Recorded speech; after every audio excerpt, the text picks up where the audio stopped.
Se vendían, iban por los campos, iba uno, es que eso es muy curioso, iba un hombre, tú sabes lo que es una angarilla, eso se llama una angarilla y paja. Compraba los huevos, le ponía una tandita de huevos, le echaba un poquito de paja, ponía otra tandita de huevos, otro eso de paja, y se llevaba la pizza llena de huevos. Y lo traía por los sitios, pero entonces no había grama, entonces portaban los del campo. A mí me gustaba mucho que fuera el recovero. Yo no tenía nada que comprarle porque veníamos y nos llevábamos de aquí lo que necesitábamos. Pero yo nada más que porque no dejara de ir, porque me gustaba y le compraba de todo.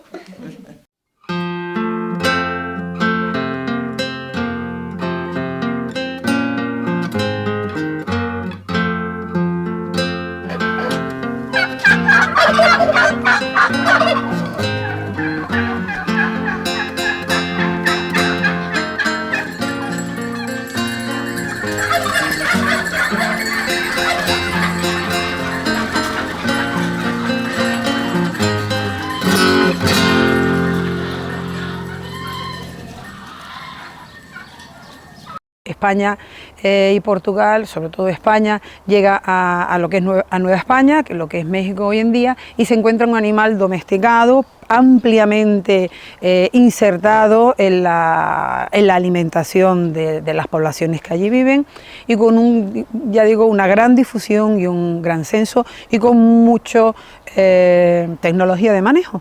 El pavo de esta forma llega al puerto de Sevilla, desde América, y comienza su difusión por las campiñas, zonas de sierra, prácticamente coloniza todos los ecosistemas, todos los sistemas de cría que conocen, porque es un animal que se adapta muy fácilmente. Los sistemas de cría en aquella época eran prácticamente todos iguales, eran extensivos y los animales sueltos. En esta forma de cría llega a, casi sin variación, hasta la primera mitad del siglo XX. A partir de ahí, con la industrialización, con la llegada de la producción intensiva, es desplazado de sus zonas, pierde interés, porque además comienza el desarrollo de las líneas híbridas. Son los pavos tradicionales que se quedan de una forma, van quedando de una forma marginal y residual. Bueno, pues hoy en día podemos encontrar el pavo andaluz, que es una de esas formas residuales. En Extremadura también hay una población, en Baleares, en Huesca, el pavo sense. Hay unas cuantas poblaciones residuales de este pavo que llega hace más de 5 siglos. En contrapunto aparecen estas líneas en la segunda mitad del siglo XX, comerciales, que son animales mucho más voluminosos, todos de plumaje blanco, y bueno, los que conocemos vulgarmente como doble pechuga, porque efectivamente es de las zonas más nobles, más ricas, y es donde aparece el mayor volumen de producción y la mayor diferenciación en cuanto a la canal de estos animales. Estos animales ya no están pensados para la familia, ya no entran en un horno familiar. Estos animales están pensados para entrar en una cadena de producción, una cadena de sacrificio y una cadena de despiece. Es en este momento cuando empiezan procesos de erosión genética. Es una de las peores circunstancias que se ha podido dar en nuestros pavos, ¿no? Porque, bueno, los criadores tradicionales de pavos ven ese animal grande, productivo, les llama la atención, empiezan a hibridar sus pavos y al final, pues la venta que tenían de pavo tradicional se les viene abajo. Mezclarlo, ¿a quién perjudica? Obviamente a las poblaciones pequeñas que no tienen unos programas de cría, que no tienen unos programas de conservación, porque esta situación se produce cuando los animales ya a su censo han disminuido mucho y además no están reconocidas administrativamente. Todos sabemos, hemos oído muchísimas veces que lo que no está escrito, lo que no está registrado no existe, y así es. A pesar de ser una realidad, las poblaciones de pavos autóctonos que hay en España, entre ellos la población de pavo autóctono andaluz, no está reconocido por el Ministerio de Agricultura como raza autóctona, raza local, dentro del catálogo de razas autóctonas que existe a nivel español y a nivel europeo.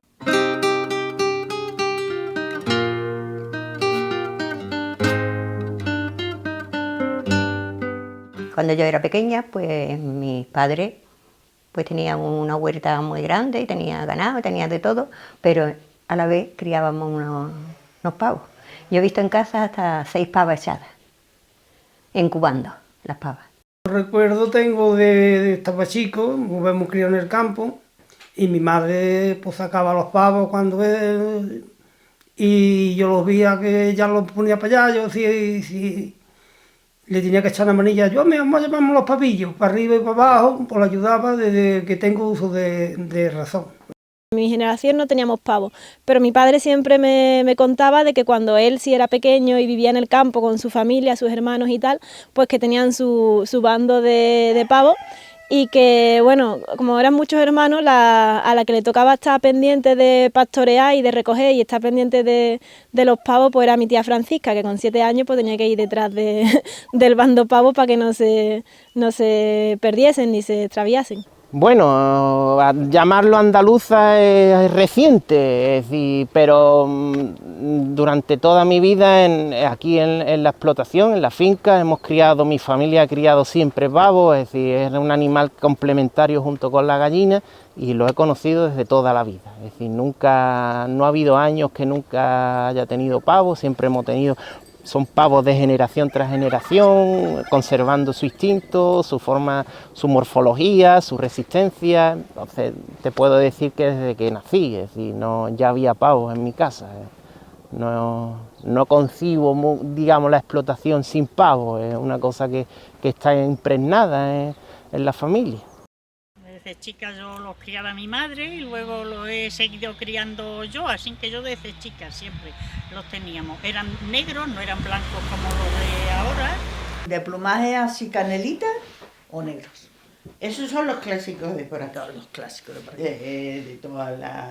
Así un color más la o menos casa. un poquito más claro que esto, y negro. Con el plumaje entre negro y blanco, pero más tirando a negro. En casa muchos le llamábamos ruanos.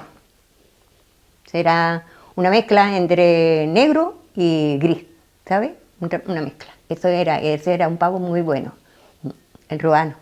¿Con veteado blanco? Sí, vamos, gris claro, no blanco blanco, no, blanco blanco no, gris claro. Blanco en aquella fecha no había pavo blanco. Allí en aquella fecha no había. Porque la que más tenía pavo blanco era Francisco Quirós, que el padre de Regla. Y de Regla era la pavera, fíjate tú. La pobre nos la quitaba el padre del colegio y era la pavera. Y pasaba todas las tardes de un trocito de terreno que tenía muy pequeñito, allí por casa. Pasaba para su casa, por la mañana para allá y por la tarde para su casa. Y ahí no había pavos blancos. Eso todo eran más bien negros y de los otros, los ruanos que les llamábamos nosotros. Esos pavos eran lo mismo que ahora, negro y ruano. Los que yo desde que estaba chico, hace ya 60 años.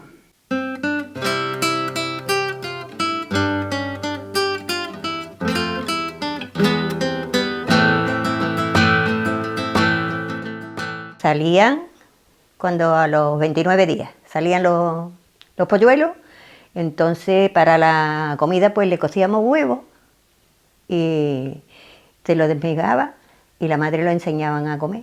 Y entonces y ya era una nutrición más perfecta para ellos.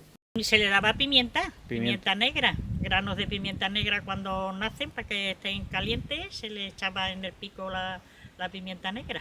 Primero se le echaba eso, como te he dicho, los huevos cocidos. Y después pues se compraba, o se compraba en el molino, porque el trigo en casa se molía en el molino de agua que hay en la barca. Entonces le llamábamos acemite, que era lo más fino para el pan. Después salía otro que le llamaban el acemite y otro más grueso que le llamaban el afrecho. Son palabras antiguas. Yo te lo digo, son palabras antiguas. No sé si se llaman hoy así o no. Pues el acemite se lo echábamos ligado con ortigas cocidas.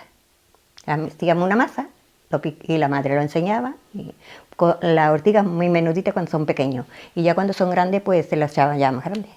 Después por la tarde, pues le echábamos al carejo. Lo traíamos al monte a comer comida, cigarrones, cuando ya eran más grandes.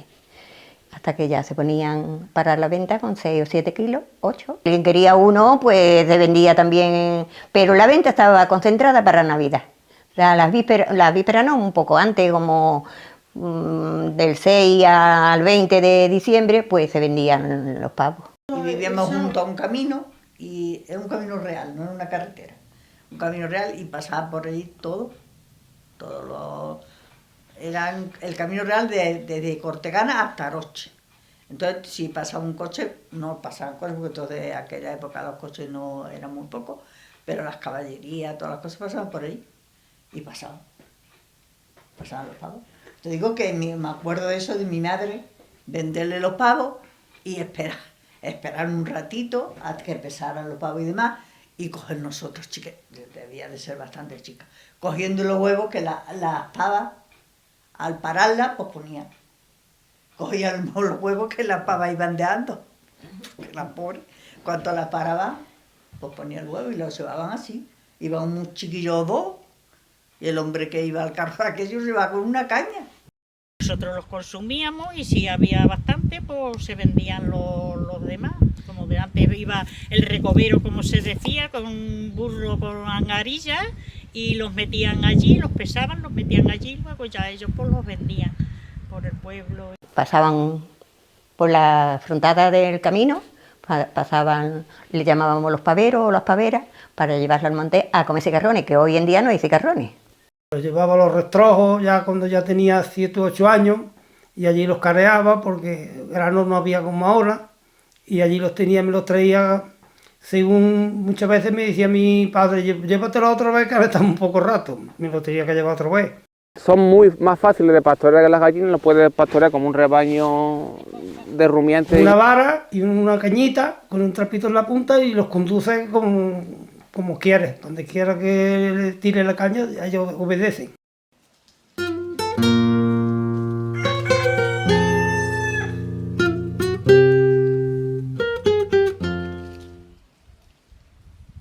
Bueno, como veis, el pavo andaluz, la peculiaridad o la particularidad que tiene, que es una carne muy sabrosa, es decir, muy fibrosa, porque son unos animales muy rústicos, muy resistentes, con poca grasa, es decir, porque daros cuenta que es un animal que constantemente está en movimiento, no están parados, no crían poca grasa en su carne. No sería chiclosa, sería un poco más dura, por la fibrosidad que tiene la carne. Bueno, pues habría que su tiempo de cocción o su tiempo de fritura pues debería de ser un poco más tiempo, pero no es chiclosa, no es, se desborona en la boca. Si tú, por ejemplo, lo pones en una olla express, ya te digo que está enseguida, y si está así tiene 1 año o año y medio. A partir del año y medio ya sea un poquito más madurita, la vas a echar al cocido, y va a estar algo más dura que la comprada, por ejemplo, porque tiene más edad. No hay que cocinarla demasiado tiempo, se hace rápida y bueno, pues igual que cualquier otra carne de campo, está firme, no está tan blanda como un pollo que se haya criado de manera industrial y en 40 días, pero tampoco está durísima, que tú digas que eso no es apetecible.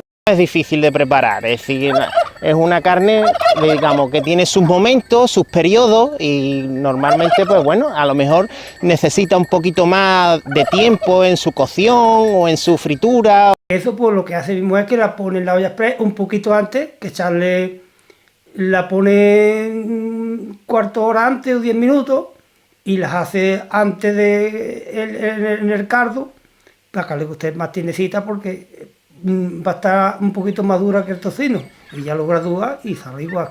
La sociedad sí que no está acostumbrada a consumir ni de pavo ni de ningún otro animal carnes oscuras, sí que causa algún tipo de rechazo, pero creo que es algo más, pues eso, social o cultural, ¿no?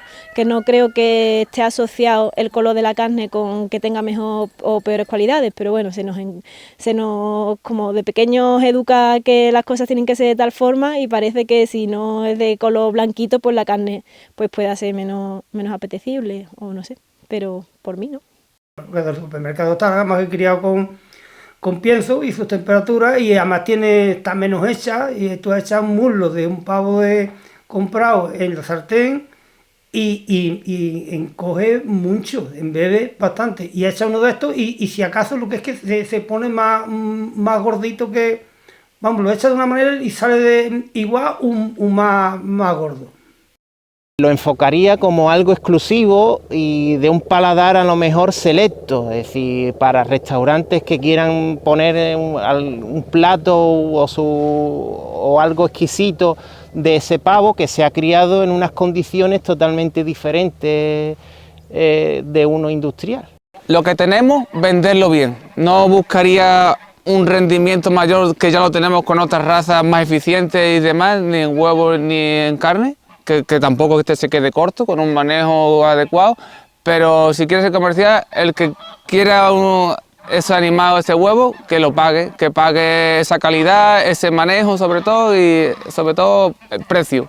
No porque sí, sino porque ni porque sea tampoco exactamente mejor, sino eso necesita más dedicación y más esfuerzo a lo mejor que otra raza y eso hay que pagarlo.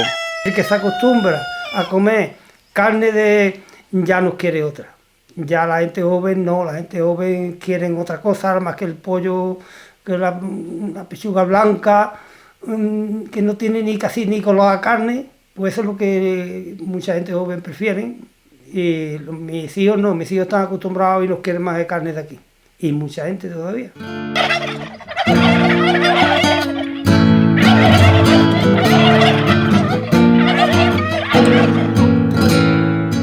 Es un huevo grande, es un huevo muy llamativo, con mucho sabor, es decir, con una yema muy, la verdad que muy fervosa, muy grande. Pues a mí el huevo de pavo me gusta bastante porque, bueno, es un huevo grande, bastante vistoso y cuando tú lo abres, pues es un huevo, o sea, tanto la yema como la clara casi que lo puedes coger con la mano porque están bastante contundentes, ¿no? Que se ve que tienen ahí, no sé si es proteína o qué es lo que tendrán, pero que se ve que no es agua, no como muchas veces que partes un huevo y la clara es pura agua.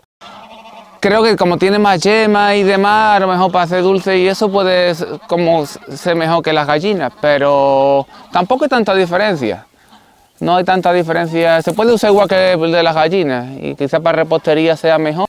Tiene su comercio, hay gente que consume mucho huevo de pavo y le gusta, por digamos las propiedades y nutrientes que tiene el huevo de pavo, mucho huevo cocido de pavo y entonces pues la verdad que se consume. En mi caso yo creo que se podría incluso vender, creo que tendría potencial para venderse como un producto gourmet, ¿no? Por así decirlo, ¿no? Que la gente le vea algún diferencial positivo respecto a lo que podemos encontrar fácilmente en el mercado y eso sí que puede hacer que tu producto se pueda vender con un precio incrementado porque estás vendiendo, pues eso, estás vendiendo que estás manteniendo una raza autóctona en libertad, en extensivo, que estás ahora que está muy de moda el tema sostenible, pues lo sostenible de verdad, pues eso, que aprovechen lo máximo posible lo que da el campo, en vez de tener que echar un pienso que aunque sea ecológico, pero bueno, ya es un pienso. Normalmente sería un alimento de temporada, es decir, en ciertas épocas del año, ciertos meses, pues se pondría ese producto a los clientes y se consumiría durante varios meses, durante esa época tanto de puesta o de consumo de carne, pues de puesta, pues depende también del clima y del tiempo, pues así el pavo o la pava pondrá más o menos huevos y la productividad de carne, pues la hemos focalizado a la Navidad, pero bueno, se puede consumir durante todo el año.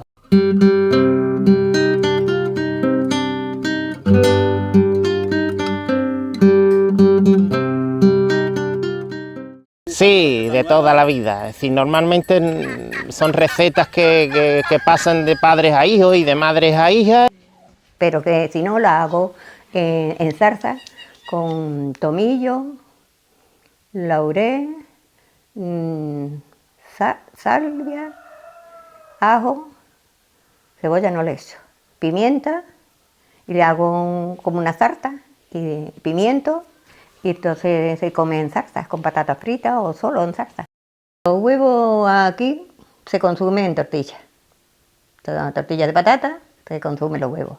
Los demás pues sí, o un huevo frito, pero que son tan buenos como los de la gallina o mejor, porque tiene la yema más grande.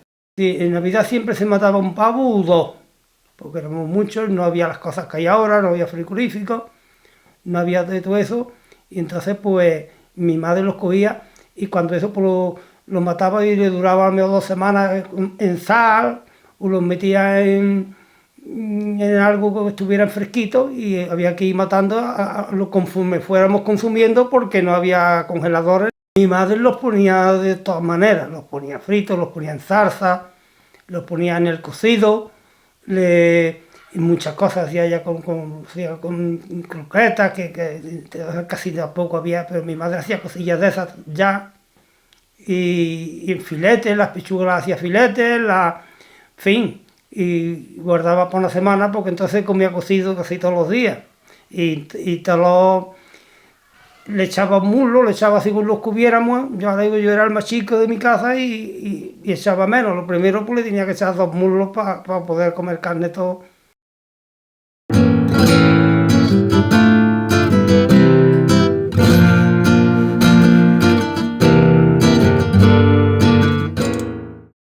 Ellos conviven perfectamente con otros animales rumiantes bien, es decir, ellos no hay ninguna barrera entre ellos, es decir, los pavos pues se alimentan de los restos orgánicos que sueltan los animales, los rumiantes. Esos restos, esas heces, pues tienen semillas, tienen restos de grano, tienen restos, y los pavos pues aprovechan esos alimentos ya digeridos de otros animales mayores. La verdad que ellos espolvorean las heces, es decir, es una manera rápida y eficaz de que la mosca no venga a esa heces, ponga sus huevos y críe y se proliferen moscas. Es decir, los pavos cuando ven esas heces grandes, pues las espolvorean y se comen los diferentes gusanos si ya han nacido gusanos, y entonces pues así es más o menos como ellos se aprovechan de ese recurso. En otoño, cuando echamos los cochinos a la montanera que coman bellota, el cochino va comiéndose la bellota y siempre se le van cayendo trocitos chiquititos, y ellos lo saben y se van detrás y van aprovechando todos esos trocitos que se le caen. Pero vamos, que también, si son muy grandes no, pero si las bellotas son chiquititas, medianas, se la tragan entera y ya yo imagino que ahí en el buche la desharán.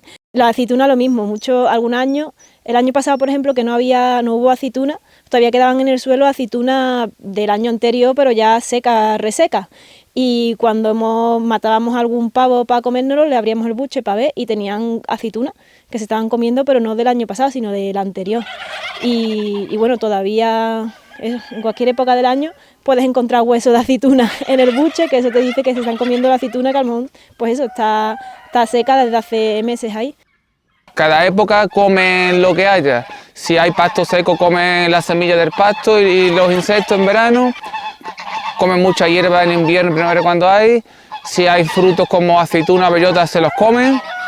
Y si hay fruta que se cae de los frutales de mar, también se la comen. También comen los restos de la casa, una mezcla entre gallina y cochino, se come todo en el sentido de buscarse la alimentación.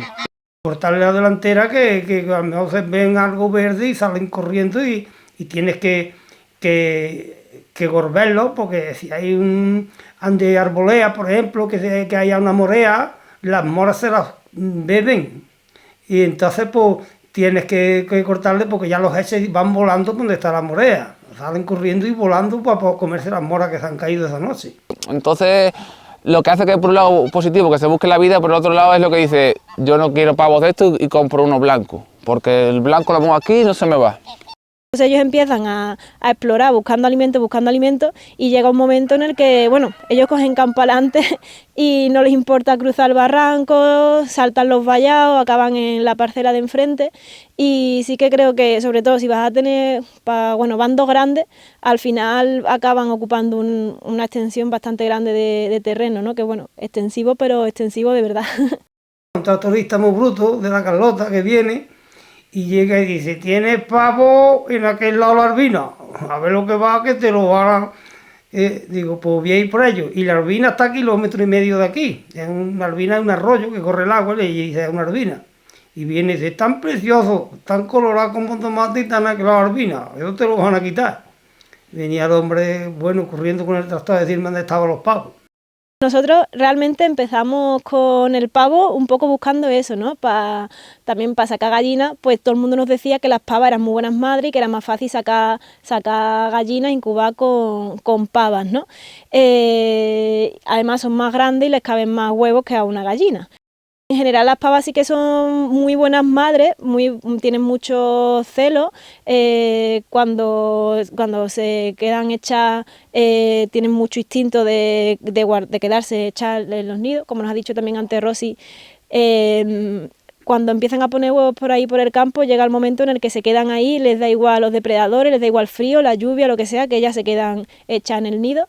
Y luego una vez que nacen los pollitos sí que tienen muy buen instinto, pues de criar a los pollitos, incluso de defenderlos de los depredadores. Se fija, está continuamente mirando al cielo y en cuantito ve cualquier mínima amenaza, pues pega un grito de alarma y los pavitos lo saben y o bien se esconden debajo de ella o se esconden debajo de un arbusto o se meten ahí en la cuadra, pero que su mayor objetivo, ¿ves? Está todo el día, ella se pasa el día así, alerta, y en cuantito ve cualquier cosita sospechosa ya hace sus ruiditos para que ellos se puedan esconder. Los animales anidan en el campo donde ellas creen conveniente, donde pueden hacer su nido. Entonces, pues la razón de esos cencerros, mini cencerros que le ponemos es para localizar esos animales, donde se quedan cluecas, donde han puesto sus huevos. Entonces pues oímos y sabemos más o menos dónde se quedan, porque las pavas tienen un instinto muy salvaje, entonces son muy celosas de sus nidos. En sitios como estos, así más forestales y tal, son animales ligeros que si tienen alguna amenaza, algún depredador o algo, pues son capaces de volar, pegan un salto o salen volando y defenderse un poco de cualquier amenaza, ¿no? Que igual un animal más pesadote, pues igual te viene un zorro y no es capaz de pegar un salto y subirse al tejado o a la encina. Pues nada, la pava había sacado una nidada de pollito, en este caso eran de gallina, pero bueno, para ellas es lo mismo. Y se tiró un águila en picado y le cogió un pollito. Entonces ella, que estaba bastante cerca, pegó un salto en el aire como un gallo de pelea, hizo así con las patas, le pegó al águila, el águila soltó el pollito y ya luego le empezó a achacar ahí como a proteger a los pollitos. El águila se fue y los pollitos se quedaron allí bien. Y bueno, esa misma pava, otros años más adelante, ya con pavito y tal, también ha tenido casos de ataque de meloncillo y ella le ha echado cara al meloncillo, que en realidad una pava contra un meloncillo seguramente acaba perdiendo. Aquí la estrategia que tenemos perros, entonces en cuantito el perro nota cualquier alarma, va corriendo. En ese caso lo que pasó es que el meloncillo fue a atacar a los pollitos, la pava se interpuso y como que le echó cara, mientras tanto el perro llegó y ya el perro se encargó de echar al meloncillo, pero en ese caso yo creo que si la pava de primera no le hubiese echado cara, pues igual hubiese pillado un bicho, un pollito y un pavito y se hubiese ido. Con los depredadores, como van en grupo y son bastante unidos, también funciona bien porque se avisa uno con otro. Entonces,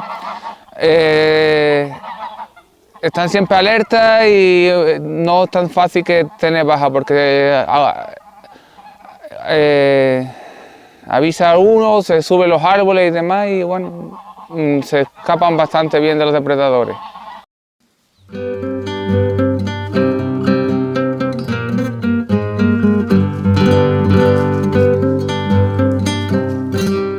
Eso es algo que muchos de los criadores nos dijeron en su momento cuando hicimos el proyecto de investigación. Ellos en un principio hibridan sus pavos tradicionales, el pavo negro andaluz, con pavos híbridos comerciales, para ganar pues, volumen mayor, más vistosidad, un animal más grande, pero pierden capacidad de adaptación, porque ellos son, bueno, muchos duermen en olivares, en encinares, en mitad de la dehesa, en mitad de la campiña. Están perfectamente adaptados, pierden esa capacidad, son animales que se les enferman con más frecuencia, no son con tantos desarrollos como realmente son los, pero después a la hora de la venta, los primeros medios los vendieron, pero después empiezan a tener un declive en la demanda, porque los demandantes de estos animales empiezan a decirle que es demasiado grande, no les cabe en el horno familiar, que el sabor de la carne no es tan jugoso, que empiezan a perder una serie de características que era la marca de calidad, la marca distintiva. Porque el pavo la mitad para ponerlo con 10 kilos, que llega a pesar como mucho 11, que es muy difícil, ese pavo pues se cría casi con lo que pillan al campo. y el otro lo tienes que tener encerrado a fuerza de cereales y pienso, porque si no, no sabe buscar la vida. Eso es lo que sabe, estar encerrado, comer mucho y beber, y ponerse gordo pronto. Ese pavo tienes siempre que ayudarle porque no está preparado para buscar la vida. Ese está acostumbrado para que cuando nazca lo metas en una nave y vayas creciendo y creciendo hasta que llega a los 12 o 14 kilos, o 18 que llega, y 20, y entonces ya se lo llevan para el matadero y tienen menos trabajo y más, esa carne pues está tierna por pantalones. La carne está tiernecita porque no tiene edad. Algunos con 3 meses ya lo llevan con 18 kilos. Ese pavo, si hace mucha calor, se ahoga. Si hace frío, no come porque se encoge y así el pobre, hasta que lo ve triste, que se muere. La genética y la madre naturaleza es la que te va guiando y te va seleccionando, por así decir, cuáles son los animales que van a servir y que van a ser rústicos en tu explotación y cuáles no. Es decir, tenemos que enfrentarnos a enfermedades, a plagas, a subidas de pienso, entonces pues siempre va a durar y va a permanecer aquel pavo más rústico, de menos peso, más ligero, más resistente a enfermedades. Entonces pues siempre esa consecución de animales pues va a tirar por un animal mucho más liviano, no tan industrial.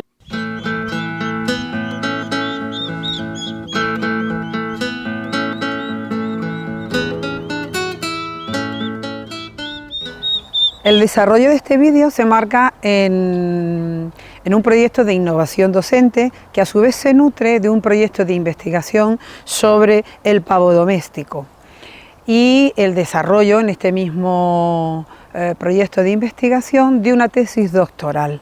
Desde el Centro Agropecuario de la Diputación de Córdoba y dentro de sus principales líneas de actuación se encuentra el fomento y reconocimiento y puesta en valor de la raza autóctona, y como no podía ser menos, concretando en el caso que nos ocupa, el pavo andaluz.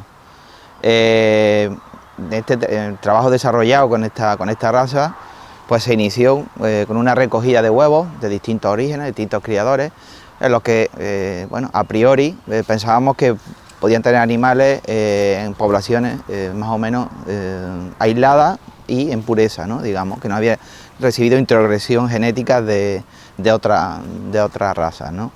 Entonces se hizo esa recogida de huevos, se procedió a la incubación de los mismos aquí en el centro, en las instalaciones avícolas del Centro Agropecuario, y una vez que pudimos tener ya esa recría, pues procedimos a la caracterización tanto funcional de la raza, desde el punto de vista de las curvas de crecimiento, como morfológica. Se hicieron también estudios zoométricos. En una siguiente etapa, en esa labor de fomento y de difusión de la raza, pues se hizo una primera entrega de animales, de tríos, a los distintos criadores que forman parte actualmente de la Asociación de Criadores de Pavo Andaluz, que han sido fruto a la sinergia que se han establecido entre Diputación de Córdoba, Universidad de Córdoba e IFAPA, para, bueno, poco a poco ir caracterizando esta raza y, como digo, el fin último sería afrontar un posible reconocimiento oficial de la raza, ¿no?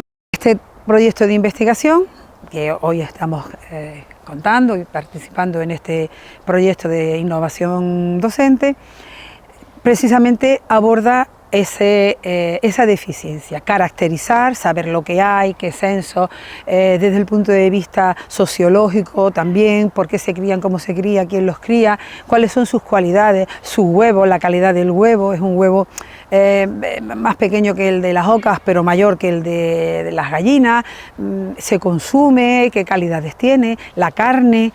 Todo esto se aborda en este proyecto, porque además es la base del estudio y del expediente que hay que presentar al Ministerio para que sea reconocido el pavo autóctono andaluz como raza autóctona.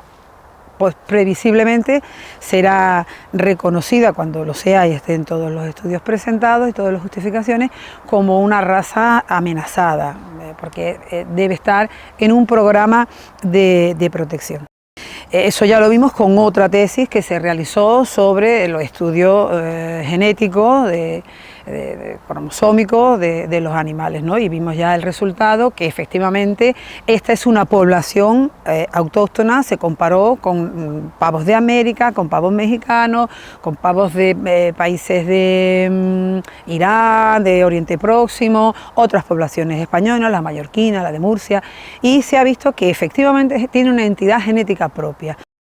Queremos realizar también desde Diputación una publicación para dar a conocer las características raciales de esta raza, de pavo andaluz, como de otras que están, si no reconocidas oficialmente, pero sí a nivel autonómico, y ponerlas en común con la nuestra, ¿no?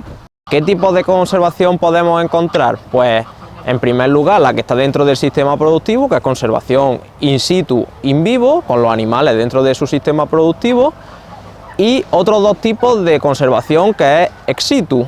Aquí ahora mismo nos encontramos en uno de los núcleos de conservación de pavo andaluz en el Centro Agropecuario de la Diputación de Córdoba. Y bueno, ¿qué nos permite el hecho de tener unos animales fuera del sistema productivo? Pues podemos hacer un correcto control, tanto genético como sanitario, de estos lotes de animales. Además nos permite, pues, con estos animales hacer promoción de la raza, ya que bueno, aquí tenemos una serie de alumnos, de gente que viene a formarse, de gente que pasa por aquí por temas laborales, y también pues a la ciudadanía en general, y nos permiten difundir esta raza, igual que otras muchas razas aviares que tenemos en el centro. Y por último, pues también nos permiten tener unos lotes que podemos usar en experimentación. En este caso, lo que nosotros buscamos en las razas locales es más orientado hacia la conservación, tener nuestros propios bancos de germoplasma, un material genético del que poder tirar para que en caso de que ocurriese alguna desgracia, alguna catástrofe, ya sea natural en las distintas explotaciones donde se encuentra el pavo, como de enfermedades, pues volver a recuperar esta raza a partir de este material genético que ya tenemos nosotros guardado en tanques con nitrógeno líquido en nuestro banco de germoplasma. También llevamos lotes de estos animales a las ferias ganaderas más importantes, tanto a nivel nacional como autonómico y provincial.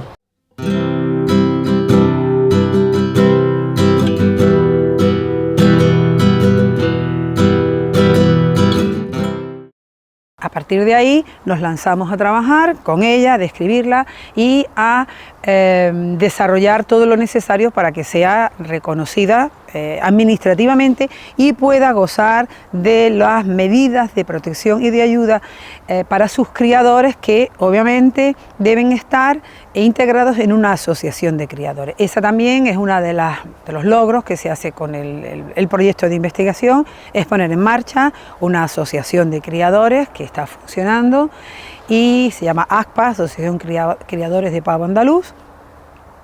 Y bueno, pues un poco es lo que está dinamizando, ¿no? A partir de contactar con los criadores con el proyecto de investigación, se crea la asociación para mantenerlos conectados, porque muchos de ellos tenían incluso problemas para conseguir animales que no fueran consanguíneos, que no fueran de la zona, porque habían quedado ya en zonas muy marginales. No ha sido fácil, ¿no? No ha sido fácil. Encontrarlo y luego mantenerlo. Encontramos uno, después otro, y luego al final te juntas con una pareja, pero no vas a tener solo una pareja eternamente, eso sí, pero bueno, ahora un poco más fácil, pero no, fácil no. Por lo menos en esta zona no.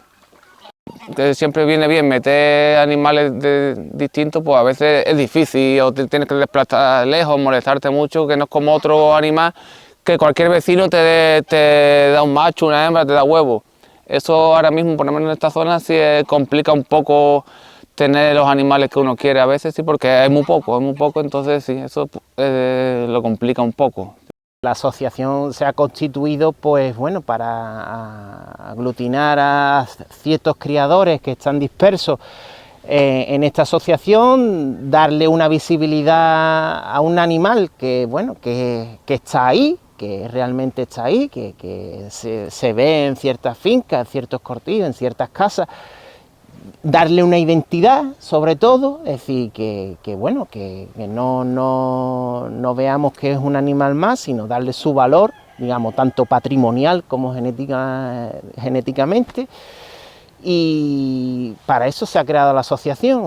Es tan importante estas cosas que incluso hay 2 programas de Canal Sur, uno de ellos Tierra y Mar y otro es Espacio Protegido, que tienen 2 documentales realizados al pavo negro andaluz, a estas poblaciones de pavo. Uno de ellos, el primero que se realiza, es uno de los más vistos en el programa Tierra y Mar, es de los que más visitas tienen.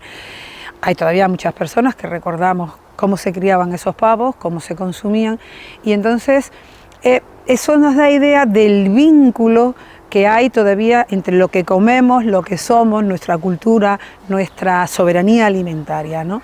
Y no podemos permitir que se pierda, es parte de la biodiversidad, es parte de la diversidad cultural y forma parte de nosotros.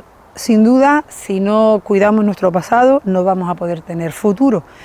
Y con las circunstancias que tenemos adelante, de cambio climático, de inestabilidad económica, hay muchas razones para mantener una cierta independencia en cuanto a los sistemas de producción de alimentos, en cuanto a la genética propia para producir esos alimentos. Seguir ese camino que el pavo verdaderamente merece, no crear inventos ni crear historia, porque creo que está todo visto y creado, es decir, sino seguir avanzando en los pasos que verdaderamente el pavo necesita. Tampoco podemos crear de un pavo autóctono, crearlo industrial de la noche a la mañana, sino no estaríamos cargando la raza. La raza por sí sola ya lleva miles de años aquí con nosotros y lo único que nosotros debemos de hacer es conservarla, sobre todo, y que futuras generaciones vean lo que nuestros antepasados han sabido mantener. Eso es lo único que debe dar, y fomentarla. Tiene que estar muy estimulado o tiene que estar muy subvencionado, y es una cosa que no está subvencionada. Al no estar subvencionada, pues morirá, como todas las cosas. Porque lo primero principal es que la juventud de hoy es invertir y cobrar de momento, y eso no, que genere de momento dinero, y esto no. Esto tiene tú que tener una paciencia que no te genera dinero de momento, y eso no lo tiene, la paciencia no tiene más que lo del campo. El que va al frigorífico y ve los huevos se cree que le ha puesto el frigorífico, eso no es así. Claro, la verdad. Bueno, si se pierde el pavo autóctono es como simbolizar ahora mismo que se están perdiendo el autoconsumo, la soberanía de cada uno puede ser alimentar, de las costumbres, de la cultura de los sitios, de las dehesas, de la campiña, de los pueblos. Entonces, aunque se pierda el pavo no pasa nada como tal, pero quiere decir que está pasando eso, que está desapareciendo un paisaje, una cultura, y eso es ya más grave quizás.